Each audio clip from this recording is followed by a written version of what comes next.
आज पेशावर में अवामी इज्तिमा से खिताब करेंगे। इमरान खान अवाम और पार्टी कारकुनान में बैन अल-अक़वामी साजिश का बयानिया लेकर निकल रहे हैं। उनके पास भी माजी के सियासतदानों के नारे हैं, वही नारे जो माजी में ऑपोजिशन लीडर्स लगाया करते थे, आज खिलाड़ियों की जुबानी नारे हैं। देखे ना, नारा बदल गया। वो कह रहे थे इलेक्शन कराओ, ये सिलेक्टेड हुकूमत है। अब हम कह रहे हैं ये इम्पोर्टेड हुकूमत है और इलेक्शन कराओ। देखे ना किस तरह बड़ा जाविया बदल गया है। कभी आपने सोचा कि हमें ताना देते थे कि इमरान खान सिलेक्टेड है, इलेक्शन कराओ। हम अब कहते हैं आप वोटेड हैं, इलेक्शन कराओ। होना वही है जो आपको पता है, अल्लाह को मन, जो हमारे इस्लामी दोस्तों ने फैसले करने हैं वही होना है। अब सिर्फ नौ मुंतखब हुकूमत ही नहीं बल्कि माजी में भी सियासी क़यादत पर गैर मुल्की एजेंट होने के इल्जामात आयद किए जाते रहे। 2014 में पीटीआई का धरना शुरू हुआ तो इस धरने पर गैर मुल्की फंडिंग का इल्जाम आयद किया गया, क्योंकि उस वक्त की हुक्मरान जमात का दावा था कि चीनी सदर का दौरा पीटीआई के धरने के बायस रोका गया है। इसी तरह मुस्लिम लीग नून ने माजी में शहीद बेनजीर भुट्टो पर भी गैर मुल्की एजेंट होने के इल्जामात आयद किए और अब इमरान खान भी उसी बयानिए को लेकर अवाम में जा रहे हैं। दिखाई दे रहा है कि पाकिस्तान में सियासतदानों का मकबूल तरीन नारा ही गैर मुल्की साजिश है, गद्दारी है और बगावत है। और अंग्रेजों के कुत्ते नलाने वाले लोग हैं, अंग्रेजों के कुत्ते नलाने वाले लोग। ये पाकिस्तान के गद्दारी का सबसे पहला मुकदमा इमरान खान पर के खिलाफ होना चाहिए कि जो शी जिनपिंग के दौरे को धरना खत्म नहीं किया। वो कौमी मफाद में बहुत बड़ा एक दौरा था, कौमी मफाद को अपना बहुत बड़ा नुकसान पहुंचाया गया, उसका कौन जिम्मेदार है? मेरे पास जो ये खत है ये सबूत है, धमकियां मिल रही हैं। बैरूनी साजिश की ऐसी बहुत सी बातें हैं जो मुनासिब वक्त पर और बहुत जल्द सामने लाई जाएंगी। पाकिस्तान तहरीक इंसाफ की जानिब से अमरीका मुखालिफ बयानिए के साथ साथ अवाम में गद्दारी के सर्टिफिकेट्स बांटे गए जिनकी बदौलत मुल्क के तूल अर्ज में सियासी हरीफों के खिलाफ नफरत अंगेज मुहिम देखने में तेजी से इजाफा हुआ। गुज़श्ता रोज इस्लामाबाद के मकामी होटल में अफ्तारी के दौरान मुस्तफ़ा नवाज खोखर और नूर आलम खान के साथ शहरी का रवैया इसी बयानिए का असर है जो पार्टी सरबराह की जानिब से दिया जा रहा है। इसी तरह सीनियर साफी रसूलुल्लाह मलिक के साथ एहतजाज की कवरेज के दौरान रवैया भी कप्तान की जानिब से खिलाड़ियों को दी गई इंस्ट्रक्शंस की वजह से है। चेयरमैन तहरीक इंसाफ की जानिब से कारकुनान का इश्तियाल दिलाया गया, तासुब को बढ़ावा दिया गया। हालिया चंद रोज के अंदर जब वजारत उज़्मा पर इमरान थे, उस वक्त अवामी इज्तिमात से खिताब में उन्होंने मुनहरिफ लोगों से मुताल्लिक़ क्या कहा था, वो आपके सामने रखते हैं। में शऊर आ चुका है, सोशल मीडिया का जमाना। मैं फिर से बता रहा हूं, आपके बच्चे को आपके नाम पता चल गए हैं, आपको सबको पता चल गया है कि आपने अगर पार्टी को छोड़ा तो सिर्फ और सिर्फ आप पैसे लेके छोड़ेंगे। हमेशा के लिए आपके नाम के साथ लग जाएगा कि आप ज़मीर फरोश हैं। आपके लिए शादियों में जाना मुश्किल हो जाएगा, आपके बच्चों से लोग शादियां नहीं करेंगे। और यही हो रहा है, आज मुश्किल हुआ है लोगों का इवन अपनी फैमिली के साथ अफ्तार डिनर करना भी। पाकिस्तान तहरीक इंसाफ आज उस मुकाम पर खड़ी है जहां 2017 में कायद मुस्लिम लीग नून मियां नवाज शरीफ थे। नवाज शरीफ ने भी मुझे क्यों निकाला का नारा लगाया, जबकि आज चेयरमैन तहरीक इंसाफ भी इसी स्लोगन के साथ सड़कों पर हैं।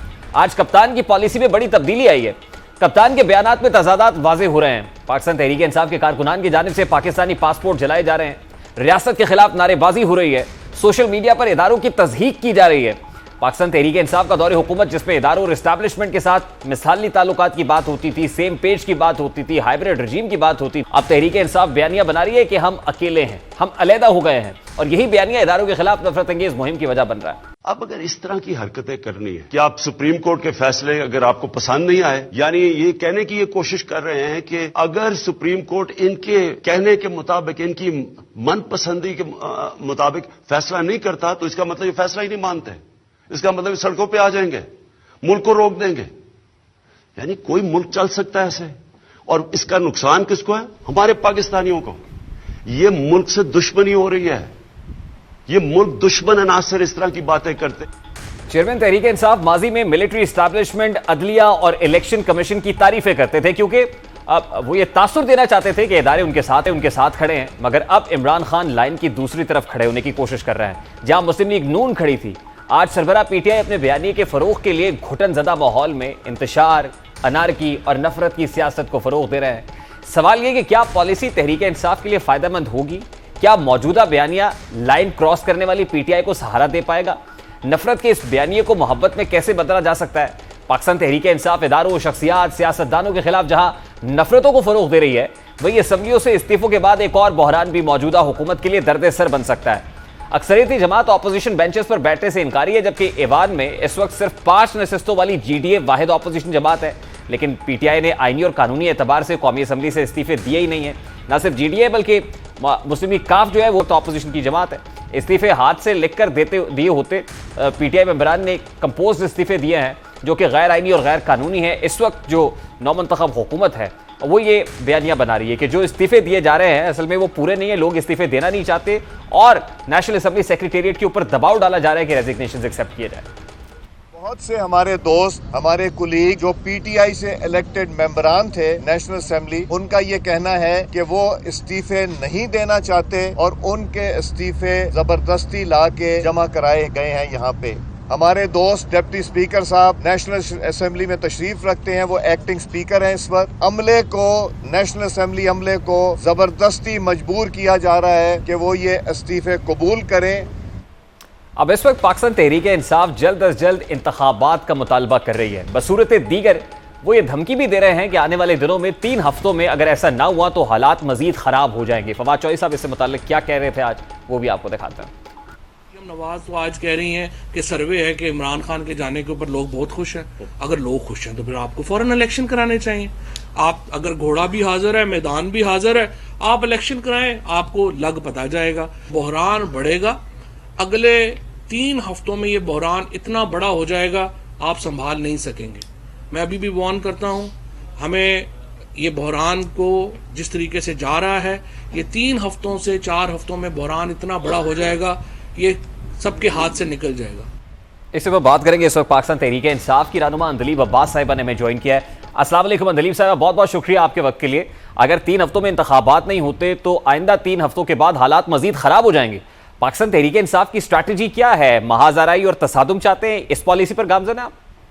तसादुम की पॉलिसी होती तो संडे को आप सबने दिखाया, शायद आपके चैनल ने नहीं दिखाया लेकिन बाकी चैनल्स ने और यूट्यूब पे और सोशल मीडिया पे तकरीबन करोड़ों लोग बाहर निकले। एक इंसिडेंट मुझे बताएं तसादुम का हुआ हो। अगर हम करोड़ों लोग निकाल सकते हैं और एक भी तसादुम ना हो तो हमारी तो ये पॉलिसी नहीं है। नंबर 1 ये है कि ये जो हुकूमत है ये एक मजाक है, ये एक तोहमत है पाकिस्तान के मुंह पे, ये एक साजिश है और सब जानते हैं कि ये साजिश है। और आप ये देखें कि उन्होंने आते क्या किया है। आप समझते हैं कि अवाम को गुस्सा नहीं आएगा कि आपका क्राइम मिनिस्टर जो है वो बेल पे, पहली दफा पाकिस्तान की हिस्ट्री में बेल पे क्राइम मिनिस्टर है। अच्छा, फिर उसका बेटा भी बेल पे है, उसको भी लाने की कोशिश। लेकिन अंदलीब साहब, if he is member national assembly, if he was leader of the opposition, he can be leader of the house. इसमें कोई कानूनी हुक्म तो मौजूद नहीं है या कोई आइन बार तो नहीं करता कि वो लीडर ऑफ द हाउस नहीं हो सकता। ये देखे ना, यही तो बात है। इन्होंने बन के ये रूल्स बनाए, उसके ऊपर उनकी जो बेटा है दूसरा सुलेमान, वो इश्तिहारी है, एब्सकॉन्डर है और वो भी मुजरिम और मुलजिम है। उनकी बेगम पे, उनकी बेटी पे, उनका दामाद भी जो भाग चुके हैं इस मुल्क से, अदालत बलाफ, वो पब्लिक ऑफिस होल्डर तो नहीं है अंदलीब साहबा, कर चुकी है।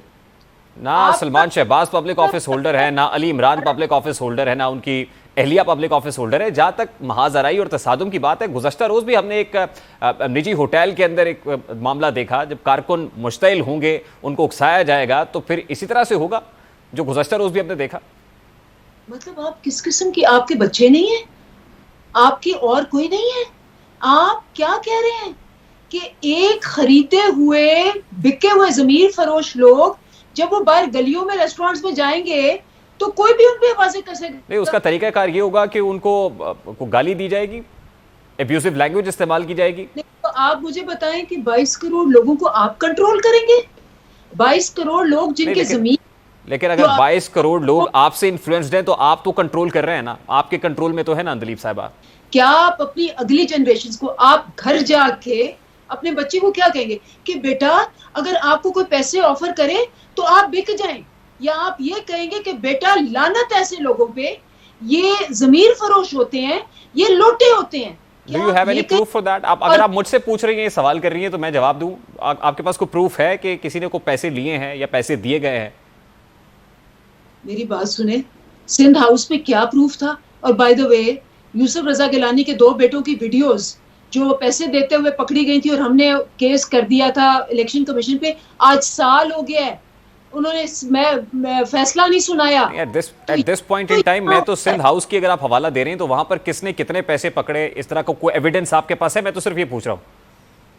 मैं आपसे ये पूछ रही हूँ कि वो सिंध हाउस में क्या कर रहे थे? ऑब्वियसली जब उन्होंने ये फैसला कर लिया कि उन्होंने ऑपोजिशन के पलड़े में वोट डालना है तो ऑपोजिशन के साथ ही बैठे हुए होंगे, ये तो वो बता सकता है।